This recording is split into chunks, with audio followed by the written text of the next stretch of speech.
Escudeiro, escudeiro!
As pessoas, algumas por ignorância, outras por má fé, começaram a colocar em dúvida.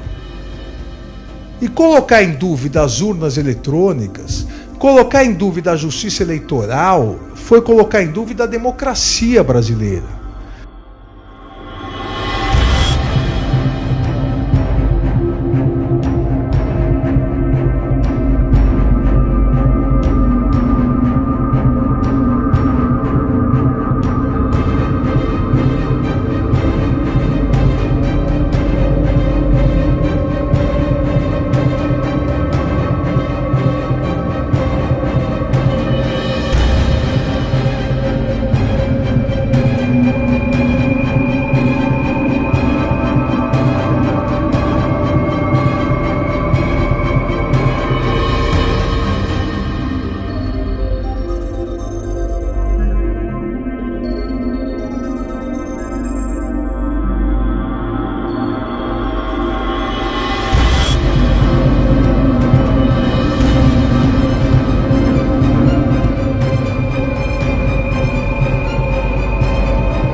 Aqui, publicamente, esse tribunal reitera o repúdio a essa violência que atentou aos poderes da República e reitera também a nossa confiança no nosso sistema judiciário, no nosso sistema eleitoral e na nossa democracia. 8 de janeiro. 8 de janeiro é um episódio triste na nossa história recente. Eu acho que foi usado, sim, como uma forma de estimular o que depois, de acordo com as investigações em andamento, apurou-se que era um golpe de Estado em andamento. Em 2022, todos vão se lembrar que nós estávamos com a urna eletrônica sob ataque. Nós tínhamos informações de boatos que poderiam ocorrer ataques a determinadas instituições e, óbvio, a Justiça Eleitoral, por estar conduzindo o processo eleitoral, por ser a responsável, ela estaria nesse radar, né? A inteligência dos órgãos da polícia, das forças de segurança, sinalizavam de alguma forma para isso. Em 2022 havia já de fato esse movimento.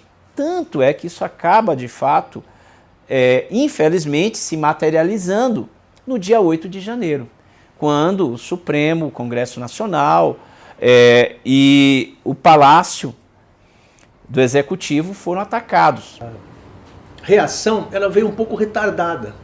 No dia da eleição, nós não tivemos uma reação forte. Havia até uma previsão de que os cartórios eleitorais fossem sofrer algum tipo de aglomeração nesses cartórios. Não houve nada.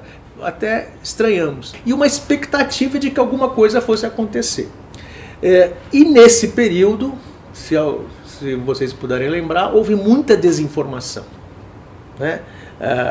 Fulano foi preso, determinado quartel se rebelou, e isso obviamente que desagou em 8 de janeiro. E hoje, mais ainda, né, agora em 2023, 2024, 25, no final de 2024, nós descobrimos mais ramificações que levaram a esse episódio de 8 de janeiro.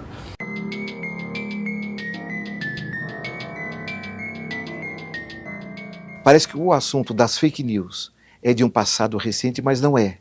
Elas estiveram na raiz, na origem, na gênese dos golpes de 1937 do Estado Novo e de 1964, o regime civil-militar que foi instaurado naquele ano.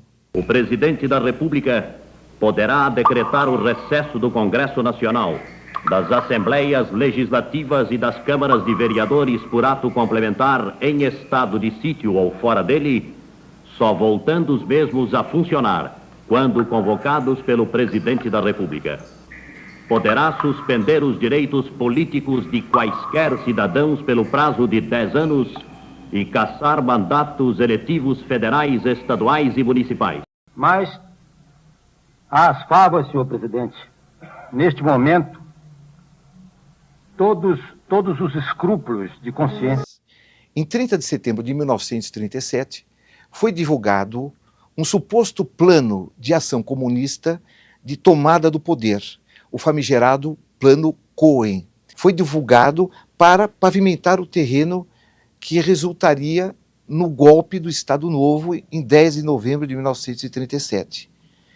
Já nos preparativos do golpe civil-militar de 1964, algumas instituições financiadas por empresários estrangeiros e brasileiros, o Instituto Brasileiro de Ação Democrática e o Instituto de Pesquisa e Estudos Sociais, produziram um material de esquizofrenia anticomunista para colocar em xeque a continuação do regime então presidencialista de João Goulart.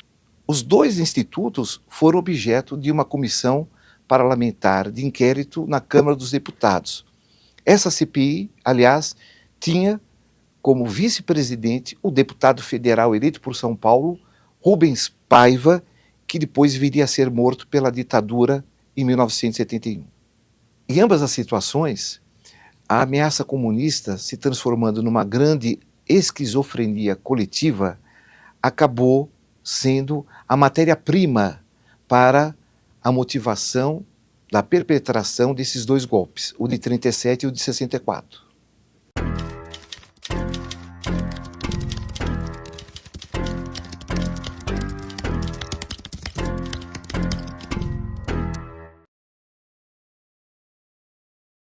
Eu sempre me recordo que em 2018 começaram as fake news e nós não estávamos preparados para...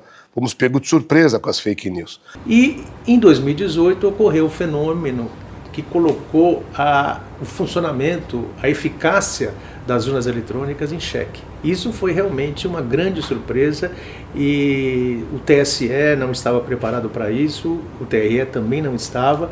Os ataques que até então eram feitos entre os candidatos, né, o embate era entre os candidatos, os ataques passaram a ser a justiça eleitoral. Eu acho que principalmente a eleição de 2018, né? Nós tivemos muitas fake news em relação à urna eletrônica e marcou porque foi uma mudança de paradigma. Né? Se pensava muito na desinformação, nas fake news, de adversários entre os políticos. Daí, essa mudança de paradigma também trouxe a justiça eleitoral para olhar para esse fenômeno também como vítima, como parte desse processo. A desinformação sempre existiu, né? É secular, né? Mas em 2018 já havia circulando pelas redes sociais alguma coisa que se referia à justiça eleitoral e fugia um pouco dessa tradição de embate entre candidatos. Mas não se imaginava que tomaria a proporção que tomou. Então, acho que a justiça eleitoral como um todo foi pega de surpresa no primeiro turno das eleições de 2018. Do dia da votação, nós tivemos vários incidentes de informações de que o eleitor não conseguia votar, que não aparecia a foto de determinado candidato. Eu me lembro muito bem que eu estava aqui na minha sala e fui chamado, já estava como diretor-geral, e fui chamado pelo presidente para ver e meio dar uma explicação para ele de um vídeo que ele tinha recebido. E ali começou aquilo também a entrar em vários grupos de diretores gerais, chegou ao TSE, recebemos uma ligação da ministra Rosa Weber, querendo também informações. Acreditamos à época que era uma ação orquestrada mesmo, uma ação, olha, vários lugares, e não só em São Paulo, mas havia também em outras sessões eleitorais espalhadas pelo país, de pessoas dizendo, porque era sempre o mesmo fato. Votava num candidato, aparecia a foto do outro. Realmente era uma demonstração ali de algum tipo de manipulação para colocar em dúvida as urnas eletrônicas, no sentido de que elas não eram seguras. Muitas pessoas questionando a urna eletrônica, mas baseada em situações totalmente equivocadas. Então, acontecia essa situação. Muitas das vezes ele estava dizendo que estava votando num candidato que era governador, quando na verdade ele queria votar para presidente. E ele dizia, olha, está aparecendo aqui a foto de outro candidato.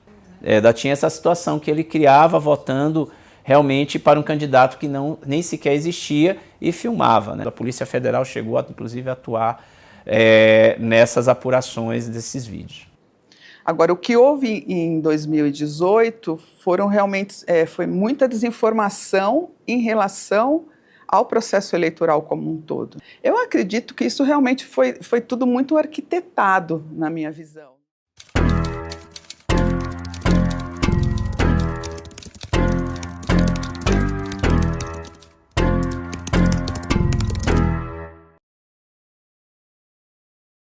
Nos últimos anos, a gente tem visto um crescimento dos ataques por diversas formas aos órgãos controladores e organizadores das eleições. Não é algo que aconteceu apenas aqui no Brasil em 2018, mas em outros países também.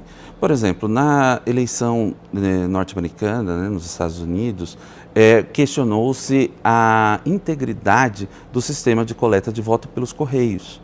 Aqui no Brasil, desde 2018, se intensificou os ataques às urnas eletrônicas. Aquilo que aconteceu lá aconteceu aqui, a estratégia é a mesma, é tentar desestabilizar as instituições. E a ideia é atacar o sistema desacreditando a justiça. Sempre se lança uma notícia falsa para tentar desacreditar a justiça eleitoral. Só que a urna eletrônica existe desde 96 e todos nós sabemos que até hoje não tem um caso concreto comprovando que ela foi fraudada ou viciada. Tem um movimento mundial, né, de contestação das instituições públicas, dos processos eleitorais. Eu acho que é mundial, não é só no Brasil. É assim uma ideia de desconstrução, né? Vamos desconstruir tudo para construir tudo de novo. Esse movimento, né? Um questionamento e que não é calcado em nada científico, né? Há um desprezo pela ciência. As pessoas se informavam pelo noticiário, que são jornalistas profissionais, mesmo que cometam algum erro, né? Em relação a alguma informação, há toda uma responsabilidade ali na hora de você apurar, de você passar isso para o público. O bom jornalismo, ele tem o contraditório, né? Sempre. E isso não existe mais, né? Nas redes sociais. Essa questão sobre a causa de uma desinformação, eu não saberia dizer como ela começou. Mas nós temos um movimento de questionamento às instituições como um todo, às instituições científicas, à universidade, à imprensa.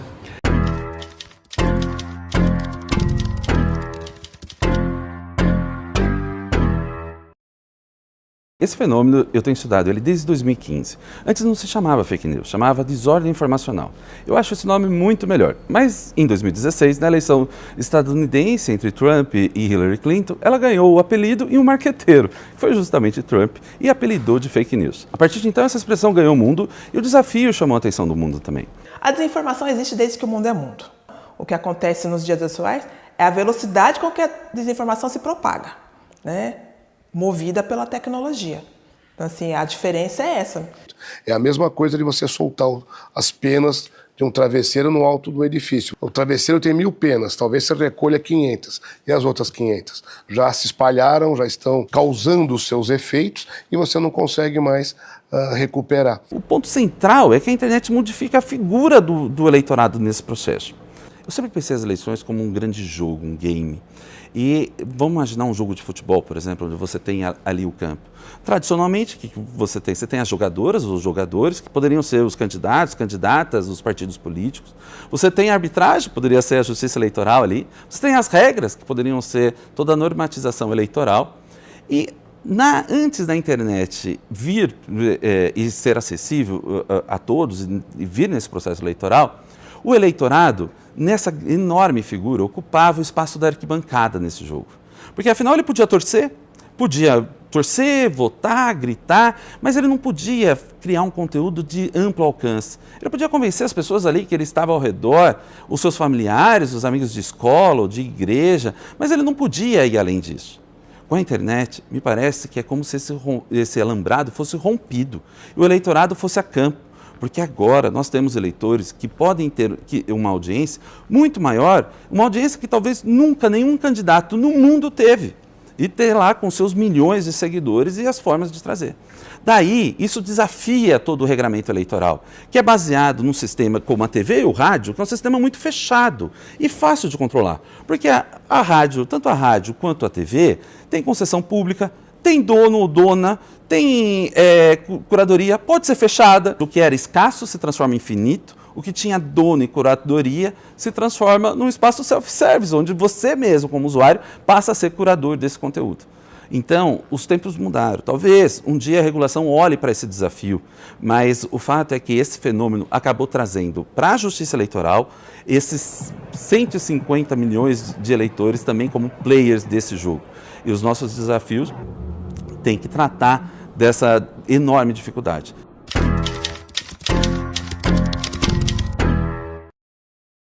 Nas eleições de 2022, um caso muito emblemático foi do nosso colega, o servidor Eduardo, do cartório da 53, Zona Eleitoral Itapeva, que ele foi confrontado durante a cerimônia de preparação das urnas eletrônicas por uma cidadã que ela pretendia gerar um conflito naquele momento e fazer uma transmissão em tempo real por uma determinada rede social.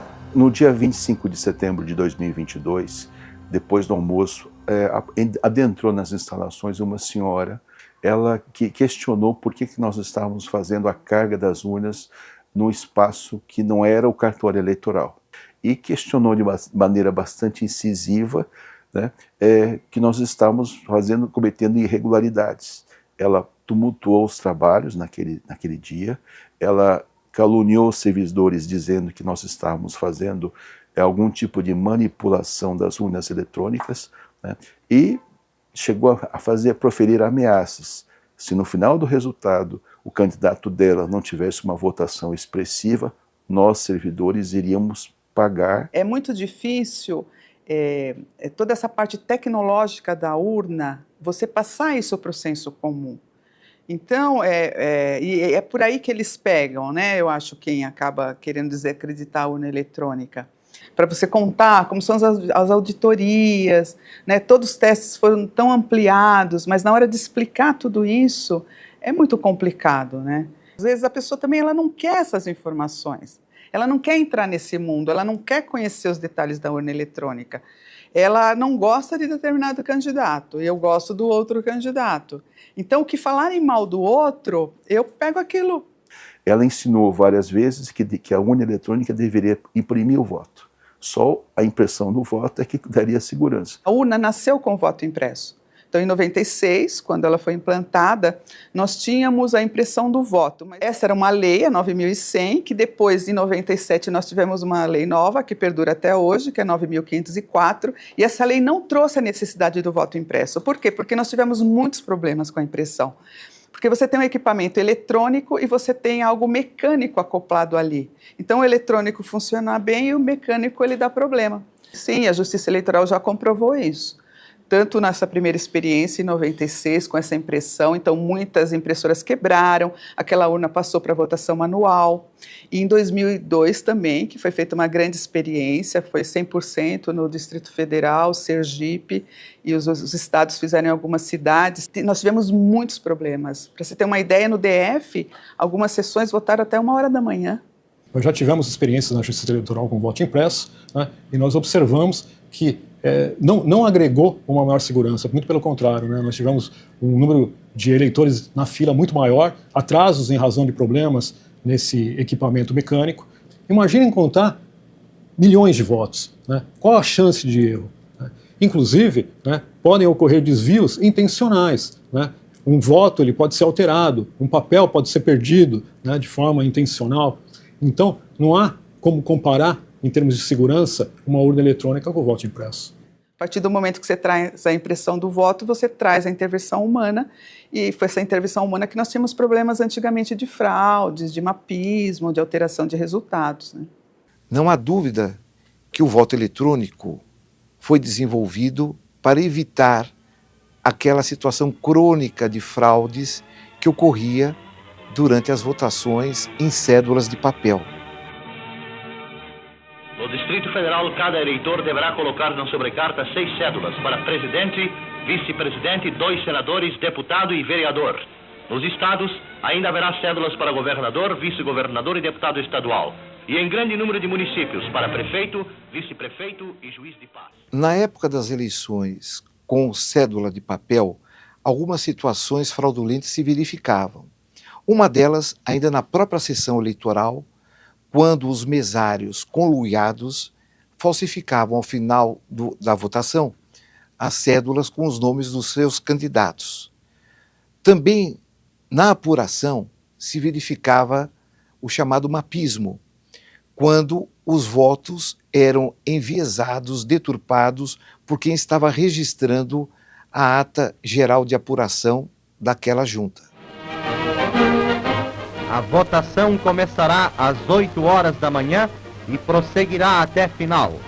Chegando o eleitor à sessão que lhe foi designada, receberá uma senha que lhe indicará a ordem pela qual votará, exibindo o seu título e aguardando no recinto o momento de sua chamada.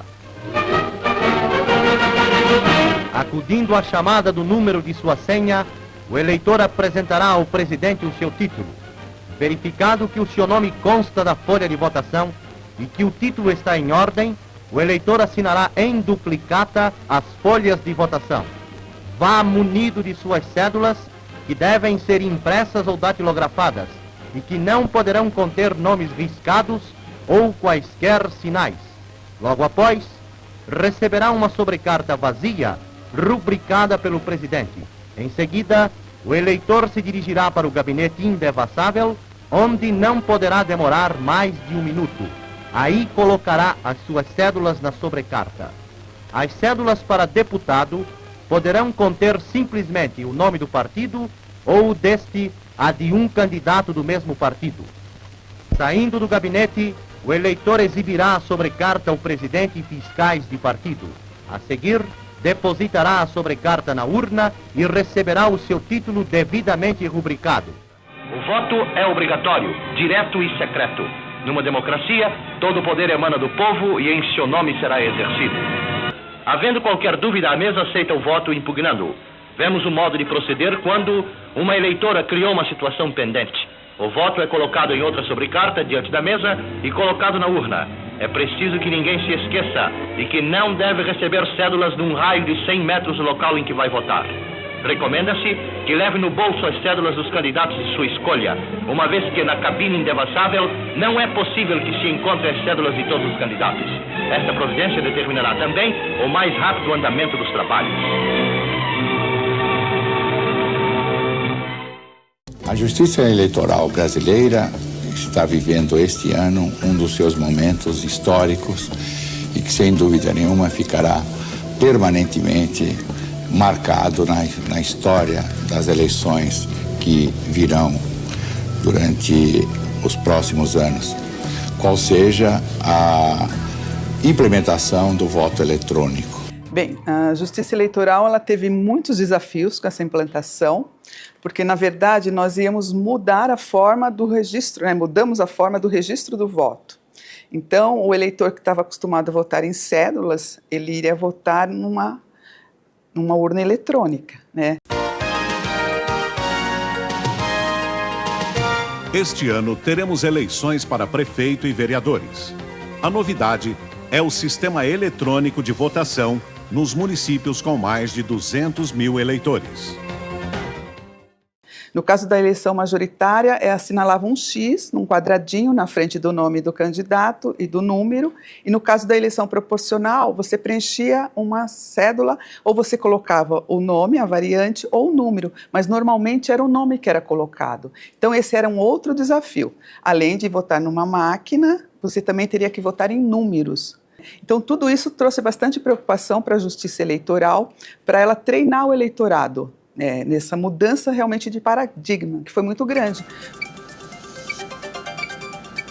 É a mesma coisa. Verde para confirmar, laranja para corrigir. Eu vou confirmar o meu voto. A urna eletrônica emitirá 2 sinais sonoros e está encerrada a votação. Viu como é simples? Voto eletrônico. É mais fácil votar assim.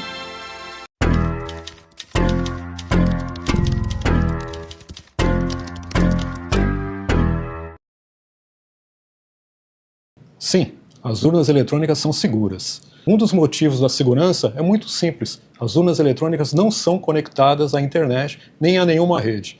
Isso impede que um atacante, por mais habilidoso que seja, consiga acessar a urna eletrônica e ficar fazendo tentativas de quebrar as diversas barreiras que a urna tem. Se um sistema for alterado depois que a urna eletrônica já estiver nos programas inseminados, ela nem funciona.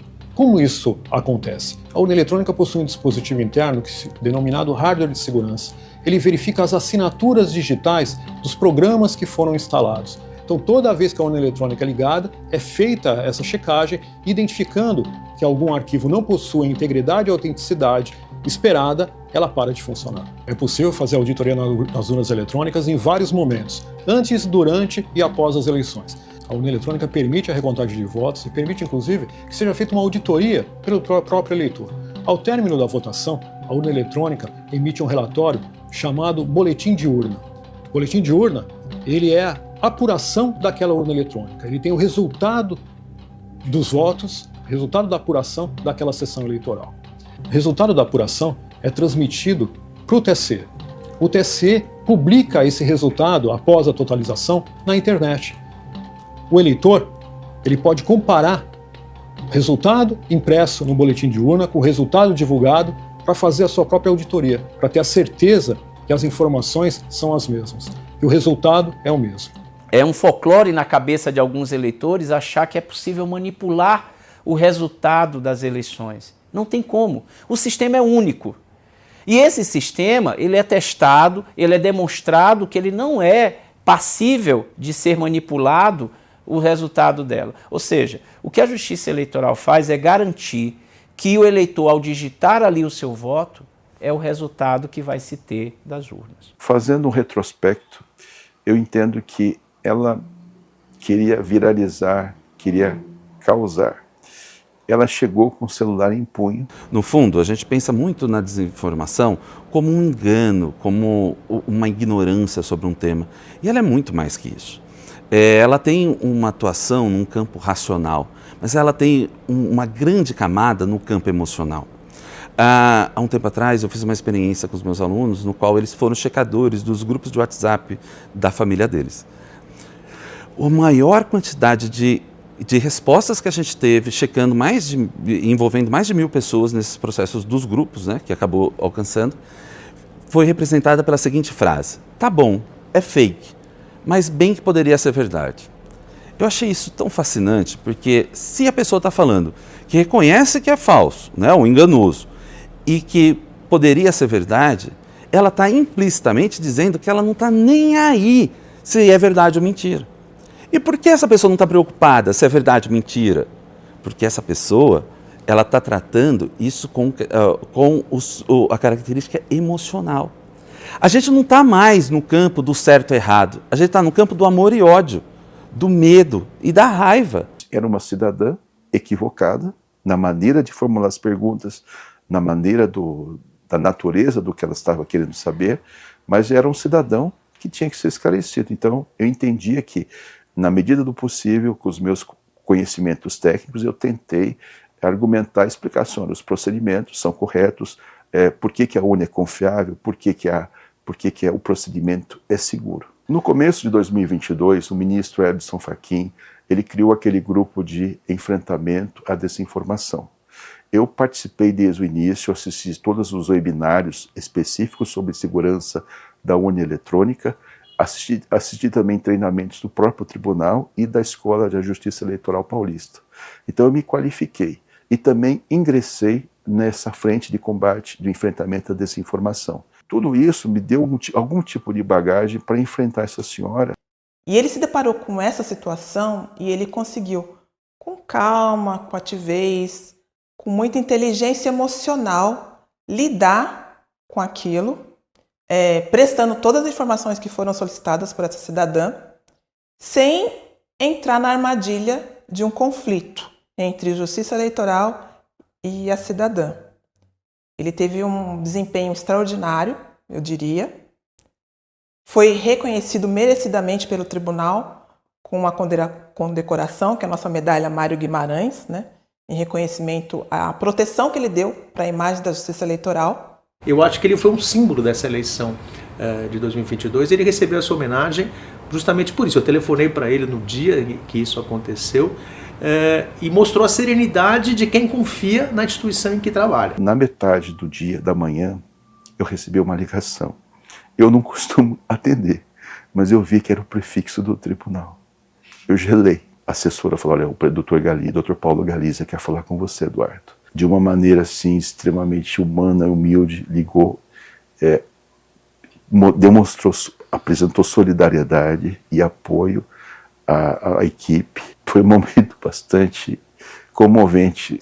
Nós tínhamos já no nosso radar essa preocupação de, até psicologicamente, preparar os nossos servidores, que estão ali na linha de frente, nas zonas eleitorais, para situações como essa que esse nosso colega de Itapeva viveu.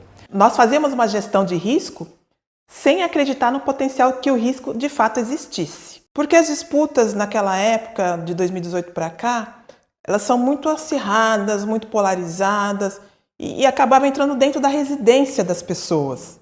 E isso, então, realmente mexeu muito emocionalmente com os nossos servidores e servidoras.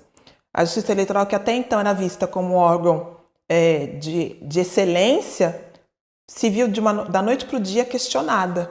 Nós estamos num clima de intolerância, de polarização, de membros da família, de grupos do WhatsApp, de família que se separam, e muitos colegas sofreram isso. Muitos servidores, sobretudo os mais novos, que apareceram no vídeo, tinham medo de ir embora. Alguns servidores tiveram que também, com acompanhamento da PM, para ir embora. E ficamos com esse clima por alguns meses. A grande questão é que o conteúdo digital ele é capaz de microsegmentar conteúdos de tal forma que pode criar um espaço que parece que é um mundo que é só seu. A alta customização de conteúdo, ela faz com que as pessoas tenham a impressão de que ela pode ter o seu mundo de um modo sem considerar todos os outros. Ou ainda separar entre nós e eles. No fundo, todos somos nós, não há essa divisão. E eu acredito que, assim como a gente sempre teve pessoas que acreditam ou passam a disseminar conteúdos que são conteúdos inverídicos, nós provavelmente teremos isso para sempre. Mesmo que se use o máximo de instrumentos para tentar esclarecer a população, nós não vamos atingir um determinado número de pessoas que vão acreditar na ineficácia da justiça eleitoral, da mesma forma que tem um grupo grande, e isso não é só no Brasil, no mundo inteiro, que se recusa a tomar qualquer tipo de vacina, por mais que hajam esclarecimentos médicos que mostrem o contrário. A gente não vai conseguir convencer nunca 100% das pessoas. Se a gente for analisar, tem algumas pessoas que até hoje acreditam que a Terra é quadrada. Simplesmente não me parece ser possível eliminar a mentira do mundo. Se o fake news for exclusivamente um problema ou um dilema entre a verdade e a mentira, talvez esse problema não fosse jurídico. Porque o dilema entre verdade e mentira me parece que está muito mais no campo da moral e da ética do que do direito. E ao direito sobra o quê? Me parece que o direito, ele se preocupa com a lesividade, com o dano, com o potencial lesivo. Quanto a falsidade é objeto exclusivo da moral e da ética, a fraude é objeto do direito. Para fins jurídicos, olhando para o direito brasileiro, fake news ou desinformação online deveria ser considerada como um conteúdo enganoso com potencial lesivo disseminado em massa.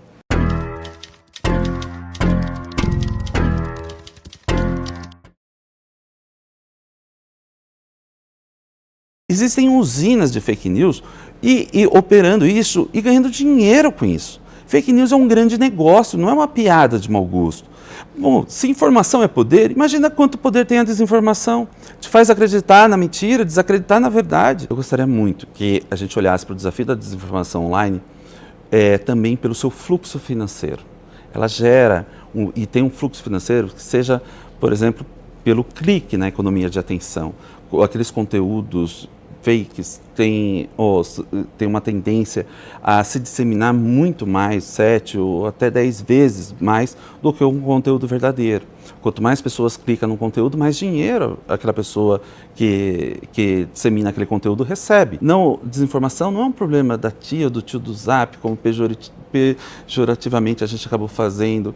Não é o problema de quem tem pouca instrução ou que é ignorante. É um problema de todos nós. Muitos se comentam sobre isso. Mas é meu direito constitucional de poder me manifestar. Mas liberdade de expressão não significa liberdade de ataque.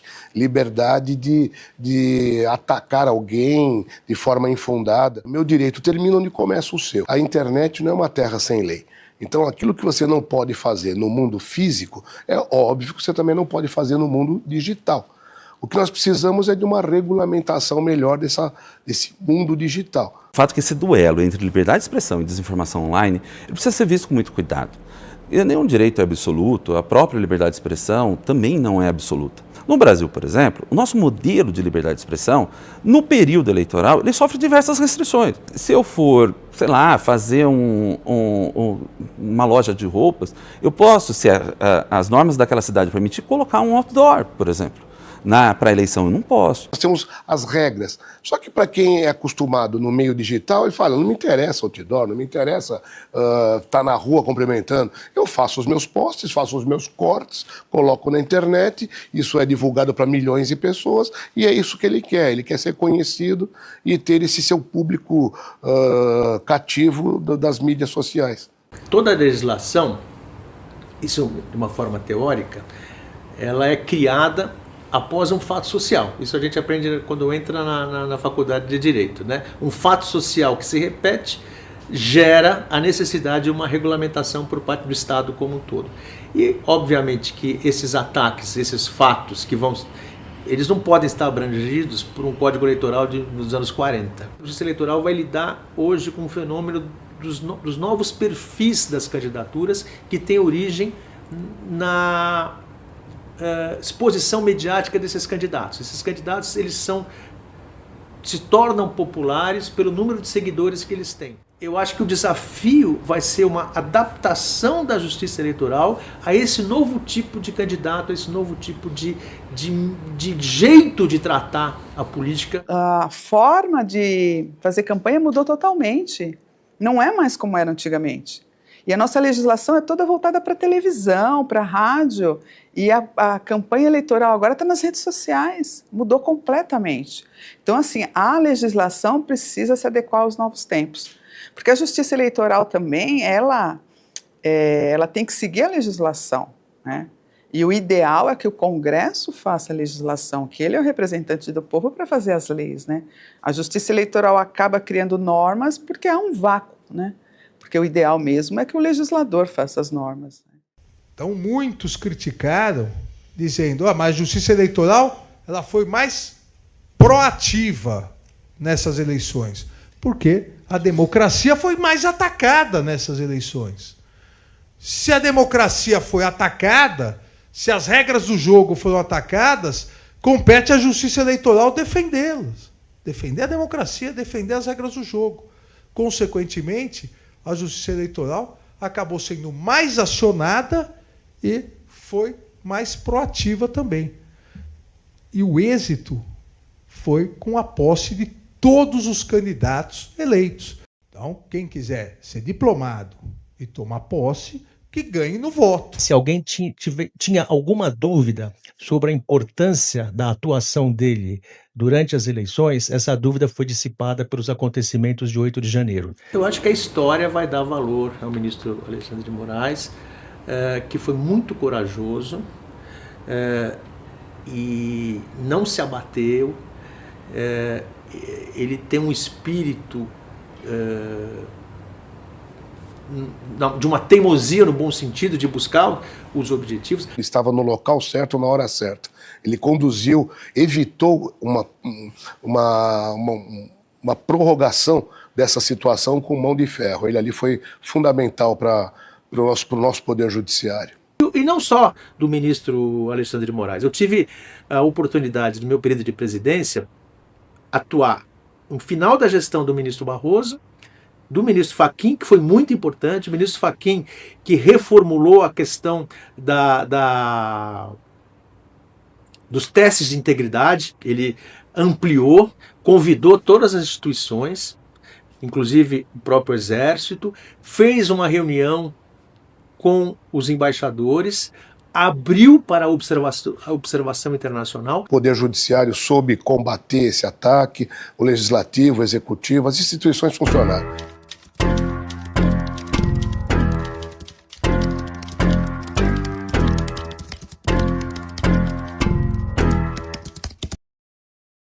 Hoje, a Justiça Eleitoral apresenta para a gente uma caixa de ferramentas para enfrentar o fenômeno da desinformação online muito mais robusta do que a gente tinha antes. Que a Justiça Eleitoral está mais preparada, mesmo em relação à legislação, às resoluções do TSE, já cobre melhor, né, toda essa parte. Há pouco tempo atrás, nós poderíamos, no máximo, pedir para remover aquele determinado conteúdo.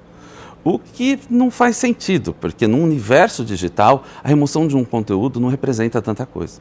Depois, a Justiça Eleitoral, por meio das suas resoluções e da jurisprudência, acabou adotando que a multa do artigo 57D, de dado, lá da Lei 9504 de 97, poderia ser aplicado aqui por analogia. Ou seja, além de ter uma ferramenta, né, na nossa caixinha de ferramentas, ter a possibilidade de retirar o conteúdo, passou também a ter a possibilidade de multar o infrator ou a infratora. Mas ela dá mais um passo. Lá em 2021, ela julga o caso do ex-deputado estadual pelo Paraná, o Francisquini, que justamente durante o período eleitoral abre uma live, uma transmissão ao vivo na sua rede social, no seu perfil da rede social, e fala que descobriu como as urnas eram fraudadas e que ia mostrar para todo mundo. Não descobriu nada, não mostrou nada, mas aquele vídeo alcançou milhares ou milhões de pessoas. O Tribunal Superior Eleitoral, diante disso, equiparou a internet como um meio de comunicação e trouxe a possibilidade de ser declarado uso indevido dos meios de comunicação. Essa é a principal ferramenta da Justiça Eleitoral, porque aqui, se uma vez comprovado que houve uso indevido dos meios de comunicação, mesmo que aquela pessoa tenha sido eleita, ela perde o cargo e fica inelegível por 8 anos. Ou seja, é a maior punição que o direito eleitoral tem. E isso foi trazido também nessa nova caixa de ferramentas que combate a desinformação online. Então, hoje, aquele que pratica desinformação online pode tanto ter o conteúdo removido quanto multado e, dependendo das circunstâncias, até ter o mandato cassado e ainda a inelegibilidade, ou seja, o impedimento a se candidatar por mais 8 anos. A caixinha de ferramenta mudou e isso é o esforço da Justiça Eleitoral, que por meio do seu poder normativo, que é delegado pelo Legislativo e por meio da sua atividade jurisdicional, que deriva da própria Constituição, tem tratado esse fenômeno cada vez com mais rigor. Mas a partir de 2019 ela criou esse programa de enfrentamento à desinformação que tem sido aperfeiçoado, né? Até agora em 2022 foi criado o CIAD, que é um sistema de informação que qualquer pessoa pode denunciar alguma desinformação, fake news, e nós temos como apurar aquilo. Há uma parceria com as plataformas, né, com as agências de checagem. Então, de forma muito ágil, a gente consegue tirar esses vídeos do ar. Nós fizemos reunião com as Big Techs, conversamos com todas esses provedores, explicamos, pedimos a colaboração deles. As grandes empresas de tecnologia, elas também nos ajudaram limitando o número de envios de mensagens simultâneas, reduzindo o número de grupos para que você exatamente pensasse um pouco mais como que você ia, de fato, encaminhar aquela mensagem. Seguimos a orientação do TSE, no sentido de criar setores de checagem, né, e de observação.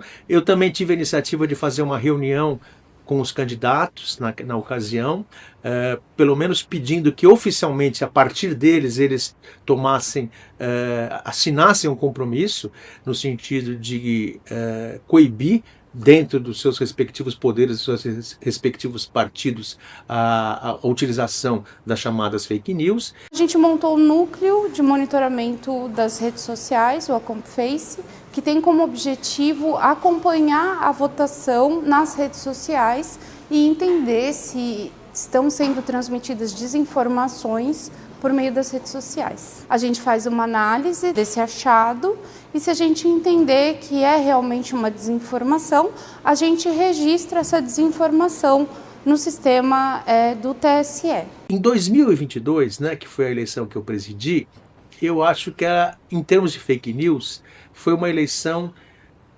menos preocupante do que a eleição de 2018. Porque em 2022 já vigoravam todos aqueles programas de combate às fake news. A nossa Secretaria de Comunicação soltou vários materiais esclarecendo ao eleitor como ele devia lidar diante de uma situação em que ele tivesse dúvida sobre a veracidade. Fizemos vários vídeos para circularem nos mesários também, com os mesários, porque os mesários é um público importante para a justiça eleitoral, né? São pessoas que devem conhecer bastante o sistema, porque eles ajudam a passar essas informações. Nessa preparação agora das eleições municipais, para 400 mil mesários, nós divulgamos um vídeo institucional explicando sobre a urna eletrônica, explicando como funciona, que não há possibilidade de fraude.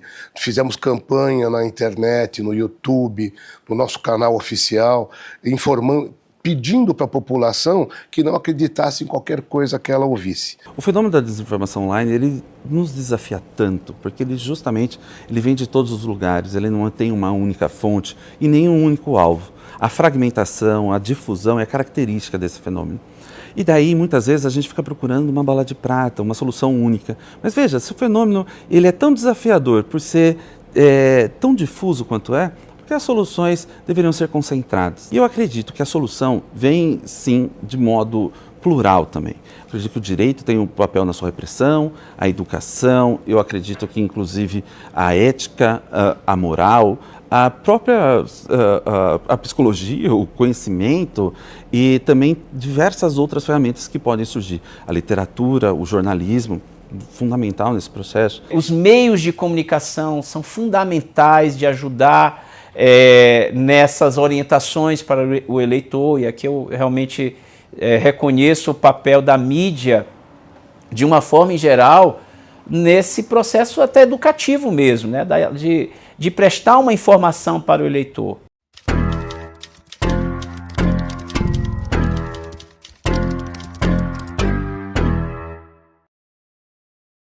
A campanha contra a desinformação, ela tem como principal antídoto a educação. A própria EGEP, nós temos a nossa Escola Judiciária Eleitoral Paulista, que ela também ajuda no treinamento até desde das crianças. Nós temos um programa aqui na EGEP que nós levamos a urna eletrônica nas escolas. Eu mesmo tive a oportunidade de participar de algumas atividades aqui da EGEP e nós sentíamos, porque na medida em que a eleição é feita entre os colegas da escola, o candidato é um colega dele, ele faz a campanha, uso a urna eletrônica, vejo a foto dele lá, verifico que o resultado na minha escola é fiel àquilo que aconteceu. O aluno trabalha como mesário. Isso é muito importante. A prática gera uma credibilidade para a justiça eleitoral no futuro, quando ele for votar. Um dia antes do debate, os presidentes de cada chapa, junto com os mesários, que eram alguns dos representantes do Fundamental 2 do ensino médio, foram ao TRE para aprender um pouco mais sobre como funciona um processo eleitoral. Fora o fato de que isso replica na família a qual ele pertence. E quando ele volta para a casa dele, ele conta, olha, eu participei da eleição, eu votei, eu fui mesário. Que o papel da justiça eleitoral, na verdade, é trazer a verdade eleitoral, né? Dar os instrumentos para que as pessoas possam votar e que aquelas eleições sejam consideradas legítimas, né? As pessoas têm que acreditar no resultado. Quando há essas ações da escola judiciária, ela leva à urna, né? As crianças têm contato com a urna, verificam como que ela funciona, isso elas multiplicam dentro de casa, com os pais, com os familiares. Então, eu acho que é muito importante, assim, ter realmente esse trabalho contínuo, né? Nós procuramos levar para todos esses públicos informação de qualidade e principalmente ferramentas que permitam a checagem dos fatos que chegam como uma avalanche agora para todos nós, né, por todos os meios, mas nem sempre correspondendo à verdade ou, como a gente mencionou aqui, notícias tiradas de contexto, né, manipuladas. Então, eu acho que a justiça eleitoral, ela precisa dessa aproximação com o nosso eleitor, ela precisa levar informação de qualidade, precisa que o nosso eleitor conheça o nosso sistema eletrônico de votação, porque afinal só dá pra gente falar que confia em quem a gente conhece. Quando a gente tem esse preparo, esse conhecimento, essa base, para quando chegar o momento da eleição, no Brasil, em São Paulo, eu acho que realmente nós estamos agora preparados, nós sabemos como funciona e não somos vítimas dessa desinformação. A parte da demonstração da urna, levar a urna para a escola é o nosso, talvez o ápice desse evento de cidadania, porque é o momento em que de fato o eleitor ele conhece o equipamento, conhece ali o computador. Eu costumo dizer que a urna é um pequeno computador, né? Gostou da eleição? É muito importante que a criança vivencie esse espírito para que acredite no sistema de eleição, que é algo que é um orgulho aqui do Brasil, o nosso sistema eleitoral, e isso precisa ser enraizado desde criança. Eu achei interessante até para eu aprender, mais para frente, quando eu for votar, para eu já entender um pouco como que é. Na Escola Judiciária Eleitoral Paulista, por exemplo, eu já trouxe meus alunos que conheceram o tribunal e conheceram a urna eletrônica e foram muito bem recebidos. E alguns deles tinham desconfiança, ainda que íntima e sem falar sobre ela para mim, mas que depois vieram confessar que todo mundo devia viver essa experiência, porque realmente saiu muito convicto e com a certeza de que o nosso sistema é extremamente seguro. Agora, o melhor remédio é você dar conhecimento da verdade. Se nós estamos preparados para enfrentar a desinformação. Isso é algo que, como eu disse, desde 2016, 2018, nós vamos aprendendo a cada eleição. Quando se combate aquele golpe, já tem um novo na praça circulando. Para nós aqui da Justiça Eleitoral é assim, quando a gente aprende como coibir, ou pelo menos como poder fiscalizar melhor uma infração eleitoral, não tenha dúvida que logo em seguida vem outra. Aí os nossos funcionários, os nossos juízes, os nossos servidores se preparam para combater aquela nova, aquele novo ataque eleitoral, como o gato e rato. Justiça eleitoral está se atualizando no que diz respeito às novas tecnologias, e isso vai ser uma atividade permanente. Eu acho que a cada eleição nós teremos novos desafios, vão ser criadas novas formas de combate. Eu acredito que a justiça eleitoral está num bom caminho, porque ela não está desatenta a essas mudanças sociais, mudanças de métodos, a inteligência artificial é um desafio que dificilmente será totalmente vencido, como eu já disse, mas ele pode ser combatido com eficácia. Todo mundo ficou falando que a inteligência artificial seria o grande problema das eleições. E, na verdade, isso não aconteceu. O TSE se antecipou diante de tudo que ele imaginou, né, que pudesse acontecer em relação à IA, fez a resolução e nós vimos poucos casos, né? Pode ser que realmente numa próxima eleição isso seja mais acentuado, mas só essa legislação já deu um bom embasamento.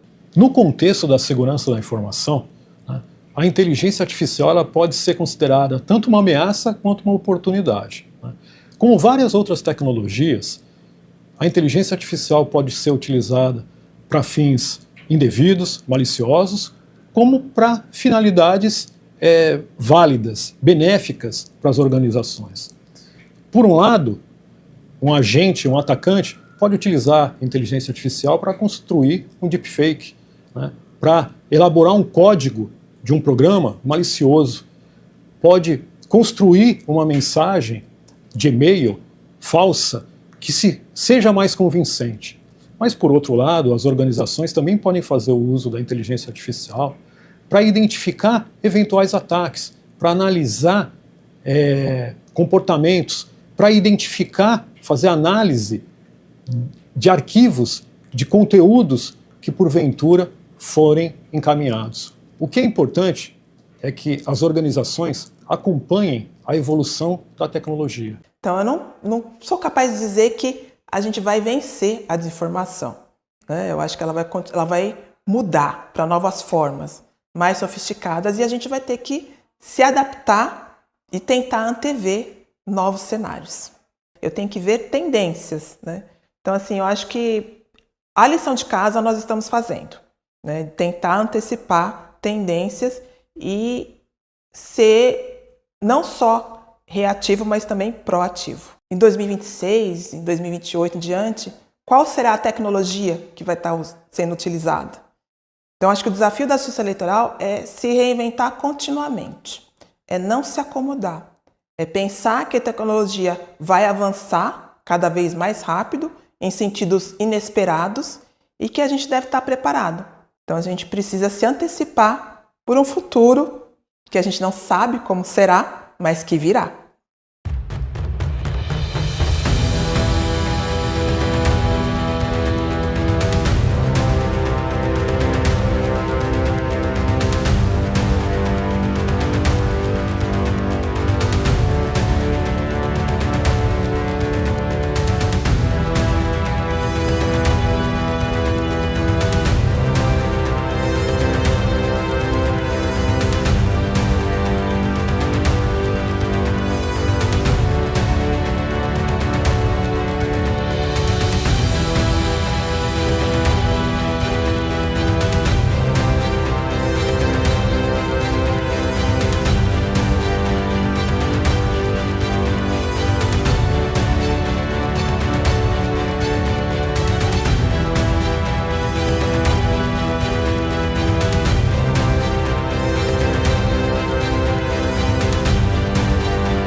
O combate à desinformação, o combate às notícias fraudulentas, esse combate é necessário para garantir o que há de mais importante na democracia, a liberdade de voto do eleitor.